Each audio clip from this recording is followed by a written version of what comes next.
Selamat datang di channel Nabla Education. Oke, pada video kali ini kita akan melanjutkan lagi soal latihan dasar OSN Fisika untuk jenjang SMA ya. Dan ini merupakan video ke-29.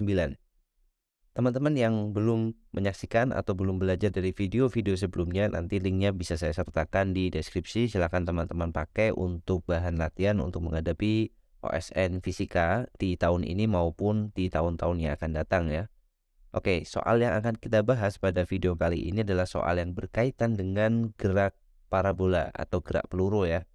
Oke, sebelum kita bahas, seperti biasa teman-teman bisa coba dulu pahami soalnya lalu dikerjakan dan nanti hasilnya coba kita koreksi bersama-sama di video pembahasan ini. Oke ya, sudah dikerjakan, sekarang kita bahas soalnya. Kita baca dulu soalnya. A peak roof is symmetrical and subtend a right angle as shown. Standing at the head of distance h below the peak, with that initial speed must be a ball be thrown so that it just clears the peak and hit the other side of the roof at the same height. Ya, jadi redaksi soalnya seperti itu. Sekarang coba kita artikan ya bersama-sama ya. Jadi ini ada peak roof ya, ada atap, kemudian dia itu simetris, ya, simetris seperti ini dan membentuk sudut 90 derajat ya, right angle. Kemudian berdiri pada ketinggian H dari ini ada tingginya itu H. Kemudian pertanyaannya adalah berapakah kecepatan awal yang harus diberikan kepada sebuah bola? Jadi misalkan kita punya bola di sini ya, kemudian kita beri dia kecepatan awal, misalkan aja V0. Nah, berapakah V0 ini supaya si bola ini just clears the peak and hit the other side. Jadi dia lewat ke puncak ini ya, lewati di puncak. Kemudian hit the other side of the rope at same height. Jadi jatuhnya kembali di posisi yang sama lagi di sini. Nah, berapakah nilai V0 ini yang harus diberikan ya? Tentu saja jawabannya nanti dalam H dan gravitasi ya, karena gravitasi itu boleh dipakai. Oke, sekarang untuk mengerjakan soal ini tentu saja berkaitan dengan kasusnya kita menggunakan gerak parabola ya. Jadi kita akan mulai dengan menguraikan komponen kecepatan awal ini, misalkan V0 ini ke arah sumbu X dan sumbu Y. Sumbu X dan sumbu Y-nya kita buat normal ya, vertikal horizontalnya sama seperti ini. Kita akan uraikan V0 ke arah sumbu X, misal ke kanan sini, dan ke arah sumbu Y ke atas ya. Nah, untuk sudutnya kita tidak tahu sudut elevasinya ya.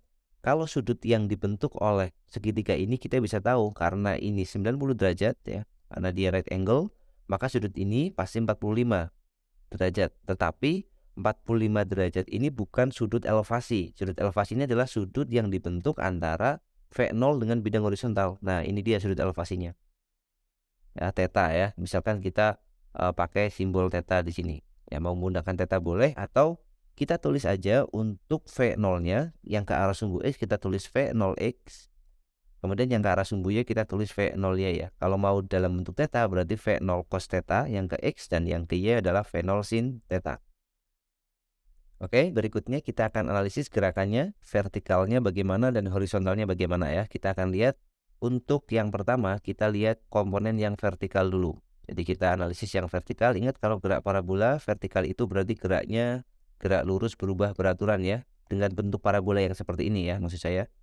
Nah, sekarang kita lihat jaraknya dulu. Jadi kita akan lihat jarak sembarangnya, misalkan H itu sama dengan ya V0Y dikali T min setengah GT kuadrat. Nah, kita akan memanfaatkan geometri ini. Jadi H di sini maaf bukan jarak sembarang ya, tapi H di sini adalah tinggi maksimumnya atau puncaknya di sini. Jarak yang dibentuk ke arah vertikal. Nah, kayak terlalu besar mungkin ya. Jadi H-nya adalah ini, yang kita maksud H di persamaan ini adalah H yang vertikal ini ya.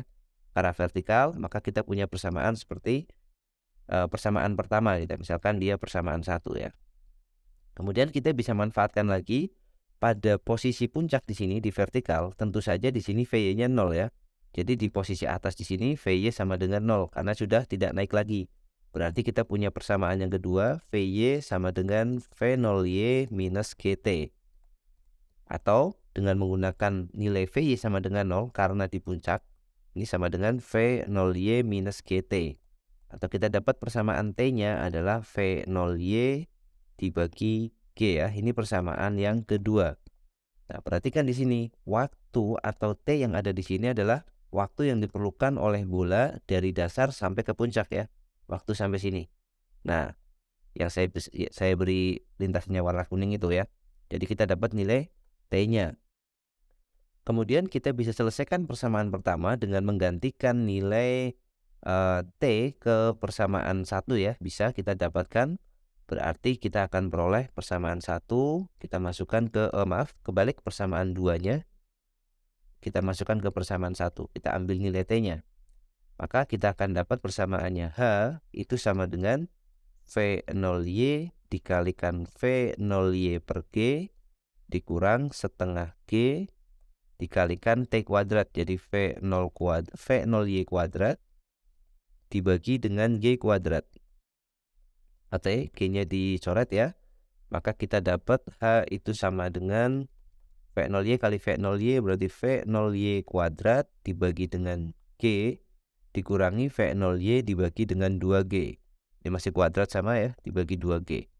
Maka otomatis hasilnya adalah V0Y kuadrat per 2G ya. Ini tinggal 1 dikurang setengah kan jadinya setengah ya. Ini persamaan ketiga. Oke, kita sudah dapat nilai dari H-nya atau H itu variabel yang diketahui. Maka kita buat persamaannya dalam V0Y aja ya. Jadi V0Y kuadrat aja kita pakai. V0Y kuadrat berarti sama dengan 2GH.